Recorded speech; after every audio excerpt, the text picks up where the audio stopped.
बिहार चुनाव में करारी हार के बाद जहां एक ओर लालू परिवार में भूचाल आ गया है, तो दूसरी ओर पासवान परिवार में रिश्तों में चली आ रही खटास के खत्म होने के कयास दिख रहे हैं।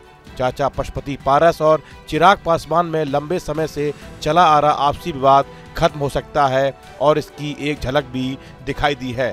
दरअसल बिहार विधानसभा चुनाव में जीत के बाद चाचा पशुपति पारस ने भतीजे चिराग पासवान को सिर्फ 2 घंटे में 2 बार बधाई दी। दोनों के बीच देर से ही सही रिश्तों में नरमी दिखी है। रामविलास पासवान की राजनीतिक विरासत को लेकर चाचा और भतीजे में जो लंबे समय से विवाद चल रहा था, उसके बीच यह कदम काफी अहम माना जा रहा है। राष्ट्रीय लोक जनशक्ति पार्टी यानी कि RLJP के प्रमुख और पूर्व केंद्रीय मंत्री पशुपति पारस ने बिहार विधानसभा चुनाव में NDA की बड़ी जीत पर अपनी प्रतिक्रिया दी है। उन्होंने अपने भतीजे और LJP रामविलास के अध्यक्ष चिराग पासवान को सिर्फ 2 घंटे के अंदर 2 बार बधाई दी। रविवार को पारस ने पहले सोशल मीडिया पर NDA के सभी दलों को जीत की शुभकामनाएं दी। लगभग 2 घंटे के बाद उन्होंने एक और पोस्ट कर खास तौर पर चिराग पासवान को चुनाव में शानदार जीत के लिए बधाई दी।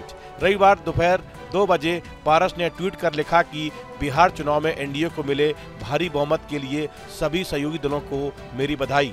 उन्होंने आगे लिखा कि आशा है कि NDA की सरकार बिहार के विकास को नई दिशा देगी। पिछले साल लोकसभा चुनाव में चिराग पासवान के गुट वाले LJP की NDA में वापसी के बाद पशुपति पारस साइडलाइन कर दिए गए थे। उन्होंने नरेंद्र मोदी कैबिनेट से इस्तीफा भी दे दिया था। लोकसभा चुनाव में भाजपा ने चिराग गुट को तरजीह देते हुए पारस की LJP को एक भी सीट नहीं दी थी। बाद में पारस ने NDA छोड़ दिया। इस साल बिहार विधानसभा चुनाव से पहले पारस के महागठबंधन में जाने की चर्चा चली थी।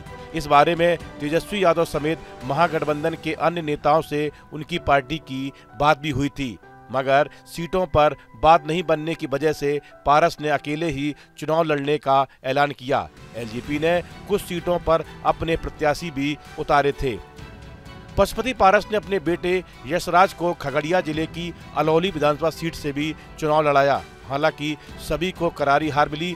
दूसरी ओर चिराग पासवान की LJP-R ने NDA में रहकर 29 सीटों पर अपने प्रत्याशी उतारे, जिसमें से 19 सीटों पर शानदार जीत दर्ज की। इससे पहले लोकसभा चुनाव 2024 में भी LJP-R ने NDA में 5 सीटें लड़कर 5 पर जीत दर्ज की थी। इसके बाद चिराग मोदी कैबिनेट में मंत्री बनाए गए। दरअसल LJP के संस्थापक रामविलास पासवान के निधन के बाद उनकी विरासत को लेकर पशुपति पारस और चिराग पासवान में तकरार हो गई थी। इसके बाद LJP में टूट हो गई और चाचा पारस ने RLJP नाम से अलग पार्टी बनाई, जबकि भतीजे चिराग ने LJP-R नाम से अलग दल बनाया। उस समय चिराग को छोड़कर LJP के अन्य सभी सांसद पारस के साथ आ गए थे। इस कारण चिराग को NDA से बाहर भी होना पड़ा था। बिहार चुनाव में इस बार NDA को ऐतिहासिक जीत मिली है।